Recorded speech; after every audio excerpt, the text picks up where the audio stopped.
Fire தானே?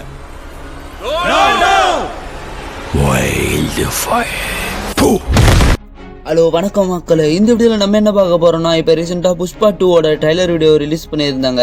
அந்த ட்ரைலர்ல இருக்கிற ஹிடன் டீடைல்ஸ் அப்புறம் அந்த ட்ரைலரோட ஃபுல் டீகோடிங் தான் இந்த வீடியோல பார்க்க போறோம். இந்த வீடியோவை ஸ்கிப் பண்ணாம கடைசி வரையும் பாருங்க, ஏன்னா எண்டுல ஒரு பயங்கரமான ட்விஸ்ட் இருக்கு.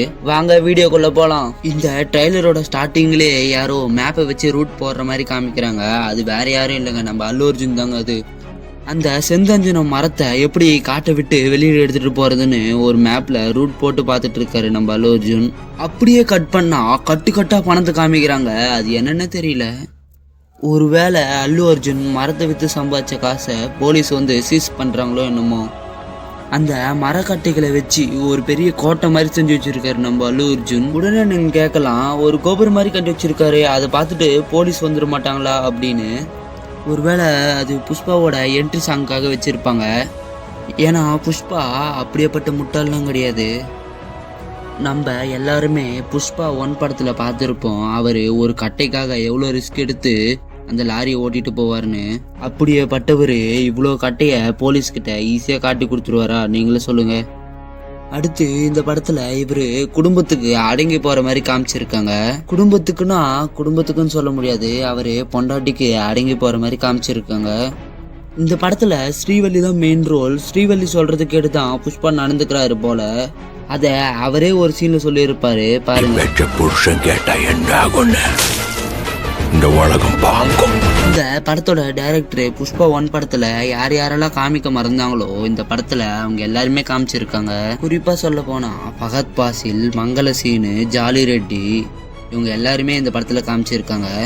எனக்கு என்னமோ இவங்க எல்லாரையும் புஷ்பா தனியால சமாளிப்பாருன்னு நினைக்கிறேன். அது மட்டும் இல்லாம புஷ்பாவோட பிளாஷ்பேக் சீன் ஒன்னு இதுல காமிக்கிறாங்க. அதாவது எல்லா பசங்களும் கிரிக்கெட் விளையாடுறாங்க, இதுல புஷ்பாவை மட்டும் ஒதுக்கி வச்சிடுறாங்க. புஷ்பாவும் ஒரு வாரமா உட்காந்து அவங்க கிரிக்கெட் விளையாடுற பாத்துட்டு இருக்காரு. அதுக்கு அடுத்த சீன்லயே ஒரு டோர்னமெண்ட் நடக்கிற மாதிரி காமிக்கிறாங்க. அதுக்கு புஷ்பாவை சீஃப் கெஸ்டா கூப்பிட்டு இருக்காங்க. நீங்களே பாருங்க, அங்க ஒரு கப்பும் இருக்கு, அதுக்கு பக்கத்துலயே ஒரு பேட் இருக்கு. அவரை கிரிக்கெட் விளையாட விடாம ஒதுக்கி வைக்கிறாங்க. கடைசியில அவரே ஒரு டோர்னமெண்ட்டுக்கு சீஃப் கெஸ்டா போற மாதிரி காமிக்கிறாங்க. புஷ்பா 1 படத்துல ஒரு டைலாக் சொல்லுவாரு, கால்னா ஆனாலும் அரைனா ஆனாலும் அது என்னது, நான் யாருக்கும் விட்டு கொடுக்க மாட்டேன்னு. அதே மாதிரி புஷ்பா இதுலயும் ஒரு டைலாக் சொல்றாரு, வர வேண்டிய பைசா.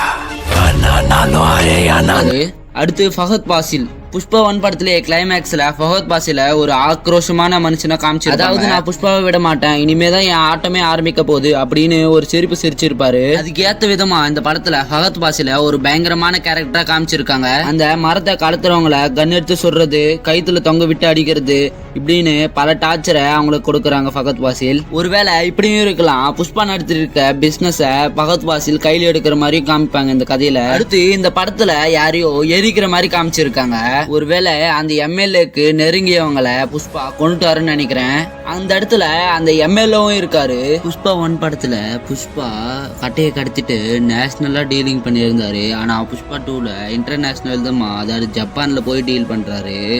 அத இந்த ட்ரைலர்லயே ஒரு சீன்ல காமிச்சிருப்பாங்க. புஷ்பா ஜப்பானுக்கு போயிட்டு ஆஃப் மணி வாங்குறாரு. அதாவது நீங்க அயன் படத்துல பார்த்திருப்பீங்க, மணி டிரான்சாக்சன் பண்றது. அடுத்த சீன்லயே யாரையோ தலைகையே தொங்க விடுற மாதிரி காமிக்கிறாங்க. அவரு பாக்கெட்ல இருந்து ஒரு காசு வீற மாதிரி காமிக்கிறாங்க. அது கண்டிப்பா புஷ்பாவா தான் இருக்கும், ஏன்னா அவர் தான் ஜப்பான்ல போய் ஆஃப் மணி வாங்கிட்டு வந்தாரு. இந்த படத்தோட இதுக்கு முன்னாடி புஷ்பா 2 ப்ரோமோ வீடியோ ரிலீஸ் பண்ணியிருந்தாங்க. அவங்க ஏதோ கோயில் விழாக்க போறாங்க, அங்க எல்லாரும் அம்மன் வேஷம் போட்டுக்கிட்டு ஆடிக்கிட்டு இருக்காங்க. அந்த கூட்டத்துல வில்லனோட கேங்கும் பூந்துடுறாங்க. அதனால புஷ்பா அந்த வேஷம் போட்டுக்கிட்டு அந்த வில்லனோட கேங்க அடிச்சு நொறுக்குறாங்க. இந்த ட்ரைலர்ல காமிச்சிருக்காங்க, ஒருத்தர் அரை மொட்டை அடிச்சுட்டு கைத்துல மாலையா செருப்பை போட்டுக்கிட்டு போறாரு. அங்க இருக்கிறவங்க எல்லாம் அவரை கேவலப்படுத்தி அனுப்புறாங்க. இன்னொரு சீன்லயும் புஷ்பாவை பொம்பளை வேஷம் போட்டுட்டு காமிச்சிருப்பாங்க. அது வேற ஒண்ணும் இல்லைங்க, புஷ்பாவுக்கு ரொம்ப நெருங்கியவங்க யாரையோ கடத்தி வச்சுக்கிட்டு புஷ்பாவை அசிங்கப்படுத்துவாங்க. அந்த எல்லா அவமானத்தையும் புஷ்பா பொறுத்துக்கிட்டு இருப்பாரு. அவங்கள விட்டதும் அங்க இருக்கிறவங்கள புஷ்பா அடிச்சு தள்ளிடுவாரு. அது மட்டும் இல்லாம புஷ்பா அவரு ஆரம்பிச்ச ஸ்டேஜ்லயே காமிச்சிருக்காங்க. அதாவது அவரு மரம் கடத்தும் போது எப்படி இருந்தாரோ அதே ஷர்ட் அதோ லுங்கி போட்டு காமிச்சிருக்காங்க. ஒருவேளை இப்படி கூட இருக்கலாம், எவ்வளவு காசு வந்தாலும் என்னோட ஸ்டைலை நான் மாத்திக்க மாட்டேன்டா அப்படின்ற மாதிரி தான் இருக்கு. அப்போ எப்படிடா அந்த எல்லோ கோட்டு அவருக்கு வந்ததுன்னு கேட்டா, அங்க நின்றுட்டு இருந்த ஒருத்தரை அடிச்சு போட்டு அந்த எல்லோ கோட்டை எடுத்து போட்டுக்கினாருன்னு நினைக்கிறேன் புஷ்பா. நான் எண்டில் ஒரு பயங்கரமான ட்விஸ்ட் இருக்குன்னு சொன்னேன்ல, அது என்ன ட்விஸ்ட்னா இந்த படம் கேஜிஎஃப் மாதிரி தாங்க இருக்கும். என்னடா சொல்ற அப்படின்னீங்கன்னா, கேஜிஎஃப்ல தங்கத்தை எடுத்துட்டு போய் கடல்ல போடுவாங்க, ஆனா இந்த படத்துல கட்டையை எடுத்துட்டு போய் கடல்ல போடுறாங்க. ஆமாங்க, இந்த படத்தோட கிளைமேக்ஸ்ல ஜப்பான்ல இருக்கிற ஏதோ ஒரு ஹார்பர்ல ஃபைட் சீன் நடக்கும். அதனாலதான் புஷ்பா ட்ரைலர்ல இந்த டைலாக்க சொல்லியிருப்பாரு. 7 மலைக்கு மேல இருந்தாலும் 7 கடலை தாண்டி இருந்தாலும் போய் அதை எத்துக்குவான். என்ன புஷ்பா காசாபனோட. ஃபைனலா என்னை பொறுத்த வரைக்கும் இந்த படம் எப்படி இருக்குன்னா, இந்த படத்துல அதிகமா ஃபைட் சீன் நடக்க வாய்ப்பு இருக்கு. ஏன்னா இந்த படத்துல வில்லன் கேங் மொத்தம் 4 கேங் இருக்கு. ஆனா புஷ்பா தனியால மொத்த பேர் சமாளிக்கணும். அதனால எல்லாரையும் ஒரே கிளைமேக்ஸ்ல காட்ட முடியாது. என்னை பொறுத்த வரைக்கும் இந்த படம் 1000 கோடி அடிச்சிருன்னு நினைக்கிறேன். ஏன்னா இந்த படத்துக்காக நிறைய பேர் வெயிட்டிங்ல இருக்காங்க. அவ்வளவுதாங்க, இதோட நம்ம வீடியோ முடிச்சுக்கலாம். நன்றி, வணக்கம்.